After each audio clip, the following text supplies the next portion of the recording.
Ay, thank you very much. Purihin po ang Panginoon. Tayo po'y dadako sa ating tithes and offering. At habang po tayo ay nag-prepare ng ating tithes and offering, ngayon po, nag-celebrar ang Marcanyag G Group ng 6 years anniversary.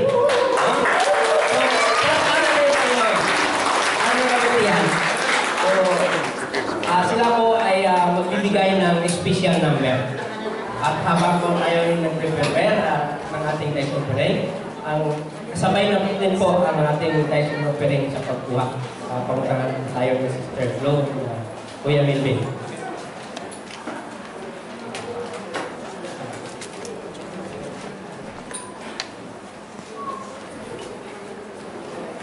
Sabi po sa Malakay Printing, bring the whole tithe into the storehouse, that there may be food in my house. Bless me in this, says the Lord Almighty, and say, if I will not throw open the floodgates of heaven and pour out shoes.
sabi ng Panginoon sa Malakay 3:10, bubuksan niya pong pintuan ng langit at ibuhos sa atin ang pagpapala.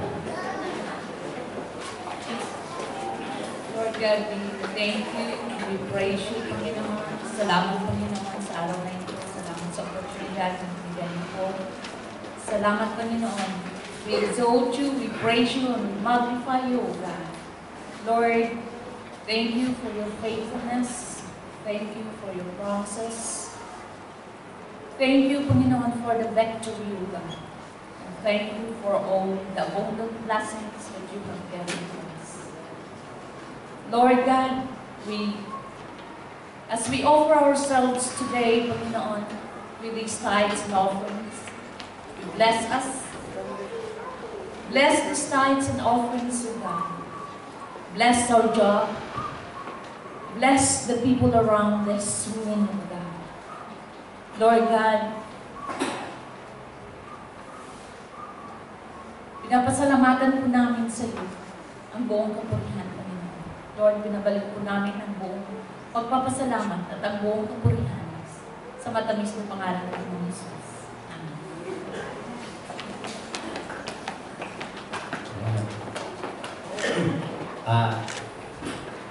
Purihan ng Panginoon. Magandang gabi ulit sa lahat. Tayo po ay may mga bisita, no? So, purihan ng Panginoon. We welcome po ang ating mga bisita at inayahan ko pong tumayo. Helen Salunga.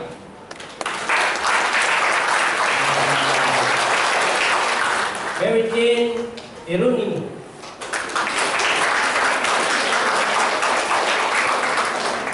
Maria Lisa Camalinis.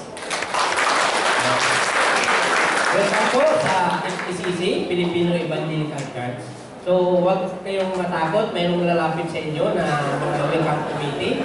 At sila po ay may ibigay sa inyo na mga regalo. So, dadalhin na kayo dito. So, dadako po tayo sa ating announcement. Next service.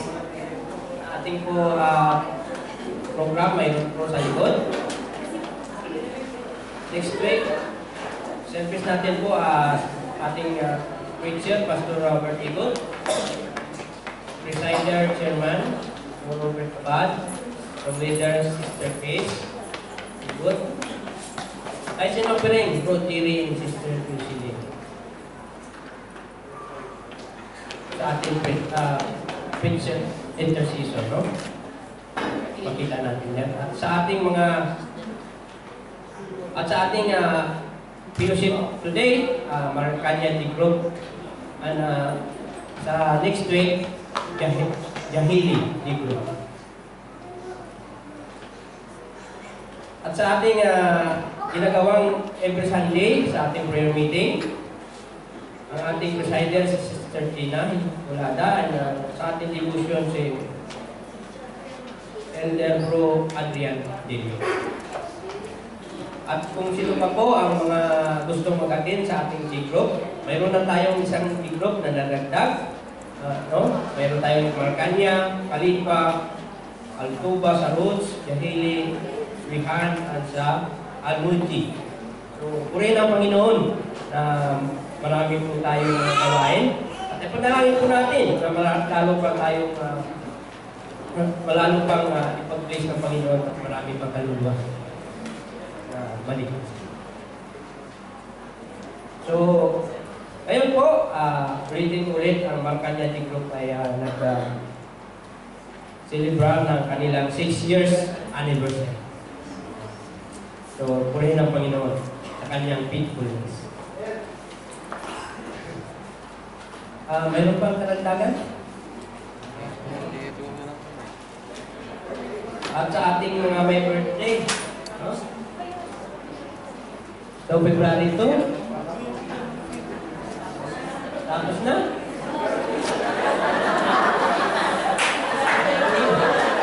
Ilan sa February 2 po? Ilan yun? So, ano? 26. Also, happy birthday. Then, Justin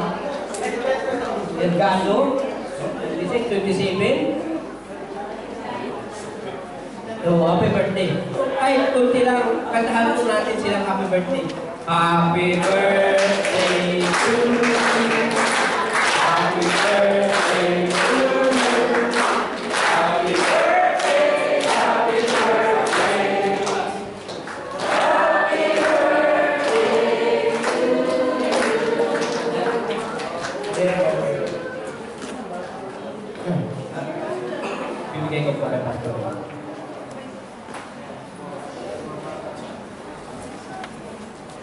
Salamat po, Kuya Ray, for that bombastic announcement. Kung wala na po pahabol, may pahabol mo po ba sa announcement po natin? Of course, after this gathering, this fellowship, we will would like to welcome and invite each and everyone. Meron po tayong magandang salo-salo. Meron ba? Kung nag-announce ako, wala pala. Meron po ba? Yeah, meron po tayong salo-salo po doon sa labas. Patayin tayo niya, malilibre ako niya pag wala. And before we go to our closing prayer, before we pray for those who are celebrating, those who are celebrating 60th year anniversary, I'd just like to give a brief report po, progress report po sa mga outreach po natin sa Madinat Zayed. Madinat Zayed are meeting regularly every Friday, that morning, 9 to 12. At sila po ay hinahandle po ni Brother Sammy.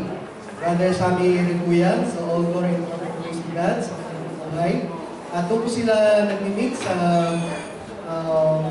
residence po ni Dr. Lenny Ino. And sa Abu Dhabi naman po ay meron po tayong prospect na tatlong growth groups. Yung una is actually, mag-isada po natin, just across Awanda. Ito po yung contact po ni Sister Lisa. Yung pangalawa po ay, pag-pray po ninyo, o mag-isama po namin ni Brother Joey, Sister Shed. Ano ba? So, tatlo lang agad tayo, giftikan lang agad yun. Whether 2 or 3 agad. Tapos yung isa pa pong prospect ay yung mga kamag-anak po. Nakamag-anak po namin ni Brother Ricky. Pwede bang tumayo si Brother Ricky para makita niyo po kung gaano magandang lalaki ang aming mga kamag-anak? So, siya po nagpakilala po sa akin dun sa mga, hindi ko alam naman ang kamag-anak po doon. Dito ko lang po sila natin.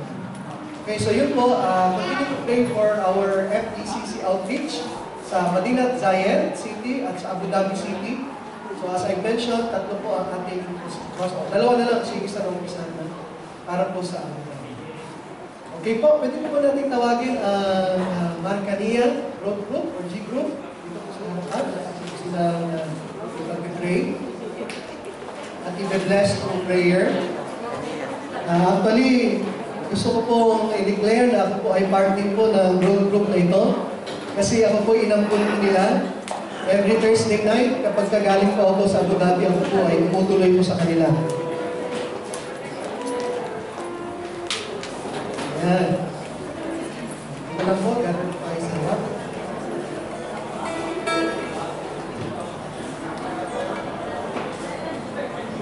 Why don't we give a clap offering to the Lord for His faithfulness sa kanila pong pag-celebrate ang kanila pong 6th year milestone bilang isang grupo. And may we all, may I request the congregation to please rise and may we extend our hands of blessing upon them in prayer. Let's pray. Father God, we are gathered once again before your presence this afternoon, this evening. And we are overjoyed with what is happening now as you have been faithful, Lord, to this growth group, Marcania Growth Group. Lord, we are celebrating because it is a reflection actually of your love for them. And it is a mark of, ito po ay isa pong katunayan ng inyong pong patuloy na pag-aaruga at pagpapala at pag-aalaga po sa grupo po na ito. And Lord, we believe that a church is only as strong as its strands, as its members, Lord God, and we are grateful that as you are strengthening each groups of FPCCLA, that truly the body of Christ is not only edified, but your name above all is being glorified.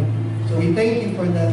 Our prayer for them, Lord, is kung paano po kayo naging faithful sa kanila sa nakaraang 6 na taon, ay magpapatuloy pa rin ang inyong pong faithfulness sa kanila. Even till the end of time. And we pray, Lord God, that as they continue to grow in number, that they will also grow, Lord God, spiritually, that they will level up, they will progress in their spiritual life, upang sa ganon, kung sila naman po ay inyo pong imamandate at ikocommand na magtayo na rin po ng sarili ng ibang growth group sa ibang lugar, ay taglay-taglay po nila ang kakayahan, katalinuhan, at Spirit, Panginoon, na nagmumula po sa inyo. Father God, we uplift them up to you in prayer, and we continue to uphold them in your righteous right hand. Lord, as they travel together, as they journey together, as a growth group, we pray, Lord, that they will continue to encourage one another, that they will continue, Lord God, to grow together as they discover your purpose for them, for their group, and as individuals. We lift them up to you, and we thank you, Lord, sapagkat ang kanila pong kagalakan ay kagalakan din po namin lahat. Kung aming samot dalangin para po sa kanila. At sa ating pangwakas, thank you, Father God, once again for the freedom that you have given us to gather in this place. We thank you, Lord, for this venue. We thank you, Lord, for your graciousness that you have allowed us to fully proclaim na wala po kaming kinakatakot, that there is safety and protection in this place, that we can declare who the Lord Jesus Christ is in our lives. But we continue to pray for our brothers. We do not call them unfortunate, because those in other countries who are being persecuted, those who are being killed because of their faith, they are in reality exercising yung katotohanan ng inyong pong mga salita. That if we say that you have lived in us, that you live in us, then truly we can also die for you. Lord, nalayan po namin na pag dumating ang panahon na yun, hindi po namin kayo ikakailang, hindi po namin kayo ikakatakot. Kaya sa panahon po na ito na meron pa kaming kalayaan, now that we still have the freedom, we still have the opportunity to spread your word, Lord, strengthen us individually and as a church, that we may go forth, Lord God, and proclaim who you really are, that you are the God who loved us, that you are the God who puts an end to empty promises, and what you have promised to us is that you will never leave us and forsake us, that you will give us strength to face tomorrow, and that you will fulfill our lives, Lord God, so that we may realize that there is only one way to restore our broken relationship with God the Father. It's through the Lord Jesus Christ. And through Him, we find that our sins are forgiven, and that through Him, we find the meaning of life, the abundant life, the fulfilled life. And through Him, we have salvation. We're saved from our sins. And through Him, we will have the glorified body that you have promised us. And through Him, we will be with you in your heavenly kingdom for all eternity. Now unto Him who is able to keep us all from falling and to present us blameless and with great joy before His wonderful presence. To the only God our Father, through His Son, the Lord Jesus Christ, and through the fellowship of the Holy Spirit, be all glory, honor, power, and praise be given, both now and forevermore. Amen.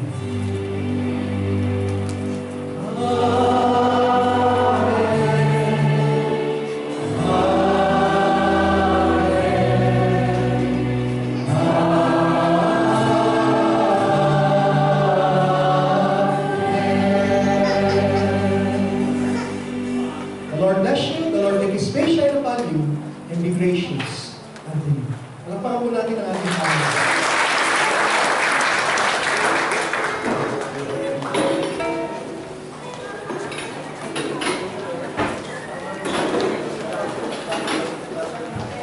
Ipan natin yung ating victory song.